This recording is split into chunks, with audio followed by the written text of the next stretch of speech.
បងប្អូនដែលប្រើប្រាស់កុំព្យូទ័រដើរយឺតអាចសាកល្បង4វិធីសាស្ត្រនេះបានជាដំបូងបងប្អូនចុច Windows អក្សរ O នៅលើ keyboard របស់យើងមកបាទបន្ទាប់មកយើងថាយពាក្យTEMP បាទហើយ OK មកឬក៏ Enter បាទអញ្ចឹងចុច Ctrl A បាទហើយចុច Shift Delete បាទហើយយក Yes មក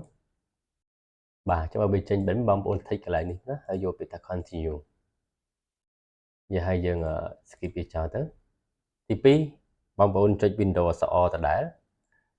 បាទអញ្ចឹងយើងវាយពាក្យនឹងដដែលគាត់ទៅថែមភាគរយពីខាងមុខនិងពីខាងក្រោយវាមកហើយ OK ដូចគ្នាហ្នឹងបាទចុច Ctrl A ម្ដងទៀតចុច Shift Delete លើ keyboard មកបាទហើយចុច Yes មកបាទហើយយើង thích កន្លែងនេះហើយយក skip វាមកទី3 Windows អក្សរ O បាទហើយយើងសរសេរពាក្យថា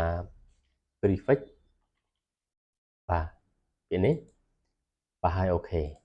បាទបន្ទាប់មកចុចពាក្យថា continue មកយ៉ាប់ដូចគ្នាចុច Ctrl A ចុច Shift Delete ហើយយកពាក្យថា Yes ទី4គឺបងប្អូនកន្លែង search box នេះបងប្អូនថាយពាក្យថា This Clean Up ណាហើយយើងយកវាមកនេះខាងលើនេះ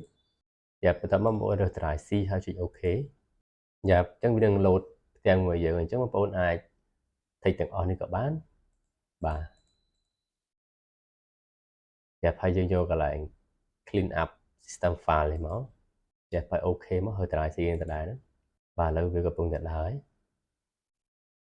អូខេបន្ទាប់មកបងប្អូនចុច OK មកបាទអញ្ចឹងនេះអញ្ចឹង disk របស់យើងគឺវា